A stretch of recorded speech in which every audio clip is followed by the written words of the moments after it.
মুখ্যমন্ত্রীর আলটিমেটামের পরেই হুমায়ুন কবিরের বাড়িতে পৌঁছে গেল পুলিশ। একদিকে শক্তিনগর, রেজিনগর এবং অন্যদিকে শক্তিপুর, এই দুই থানার তরফেই নোটিশ পাঠানো হয়েছে হুমায়ুন কবিরকে। উস্কানি এবং হুমকি মামলায় এজিইউপি বিধায়ককে তলব। 3 এজিইউপি নেতাকে গ্রেপ্তারের পর এবার হুমায়ুন কবিরকে তলব করা হলো। হুমায়ুন কবিরকে তলব করে শক্তিপুর থানা 3রা জুলাই এবং অন্যদিকে 4ঠা জুলাই রেজিনগর থানায় হাজিরার নোটিশ দেওয়া হয়েছে।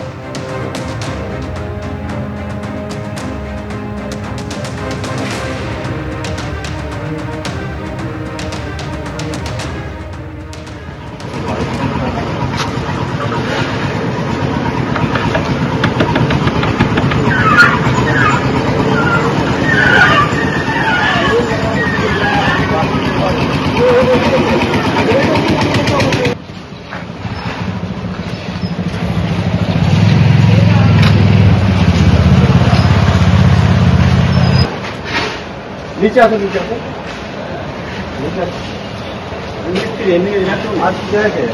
नहीं अपने नीचे नीचे बोलो सब करा नीचे आते কোনো অসুবিধা নেই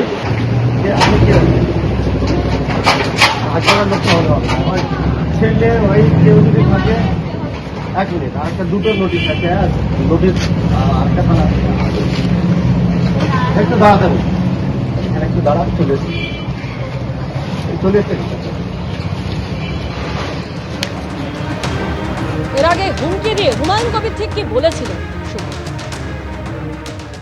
আমি যেদিন ময়দানে মুসলমানদের নিয়ে নেমে যাব না, সেদিন এমন ছাটা ভাঙা মাছ শুরু করব যে আপনাদের পতাকা বহন করার লোক থাকবে না। আমি শুভেন্দু অধিকারীকে সেদিন বলেছি যে আপনি ভোটে জিতেছেন, আপনার দল জিতেছে, খুব ভালো কথা, কিন্তু মুর্শিদাবাদে আস্ফালনটা একটু কম করতে বলেন।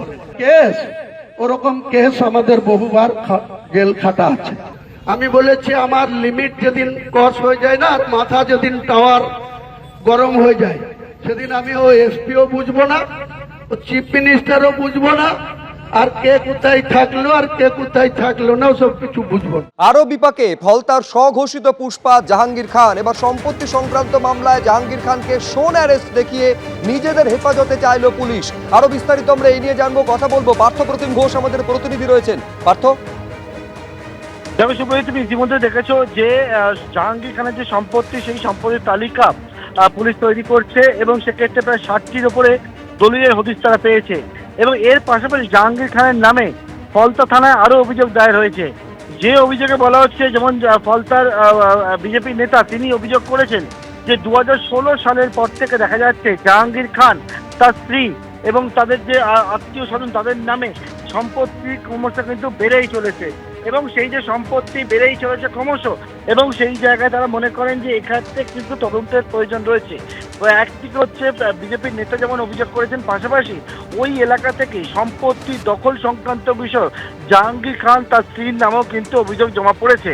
এবং সেই অভিযোগগুলোর পর আজকে জাহাঙ্গীর খানকে অন্য অপর যে মামলায় নিজেদের কাস্টাডিতে রেখেছিল পুলিশ, সেই মামলার পর জাহাঙ্গীর খানকে আজকে আবারও আদালতে পেশ করা হয়েছে এবং সেক্ষেত্রে হচ্ছে সম্পত্তি সংক্রান্ত মামলায় জাহাঙ্গীর খানকে এবং তার স্ত্রীকেও নিজেদের হেফাজতে আবেদন জানানো হয়েছে। ইতিমধ্যে ডায়মন্ড হারবার আদালতে সেই শুনানি পর্ব শেষ হয়েছে, কিছুক্ষণ পর রায় দেওয়া হবে। তবে পুলিশ জানাচ্ছে এই সম্পত্তি সংক্রান্ত মামলাতেও জাহাঙ্গীরের নামে এফআইআর রয়েছে এবং সেই এফআইআরে শোন অ্যারেস্ট দেখিয়ে নিজেদের কাস্টাডিতে চেয়ে আবেদন জানানো হয়েছে পুলিশের তরফ থেকে। শুভজিৎ। পার্থ, তোমাকে ধন্যবাদ। আমি এইখানে দর্শকদের সামনে রাখবো যে অভিযোগ যার তরফে করা হয়েছে, বিধান পাড়ুই, তিনি ঠিক কি বলছেন এই নিয়ে।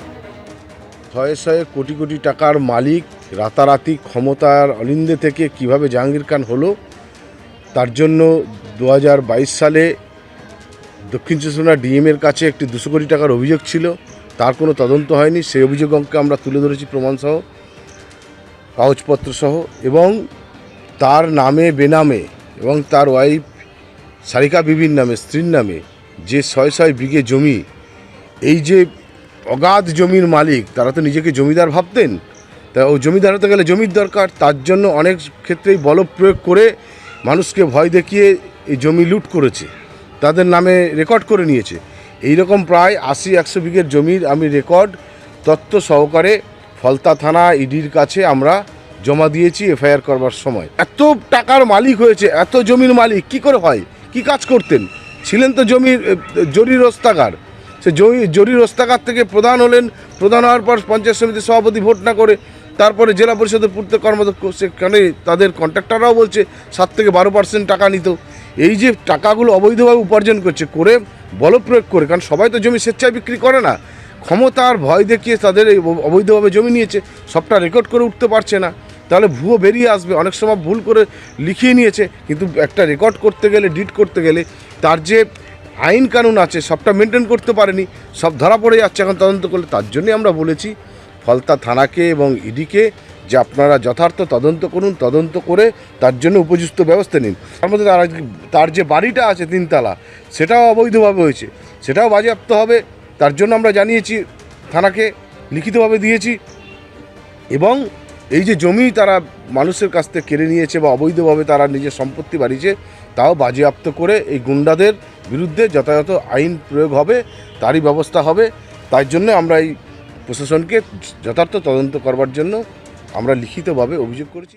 এবিপি আনন্দ, এগিয়ে থাকে, এগিয়ে রাখে।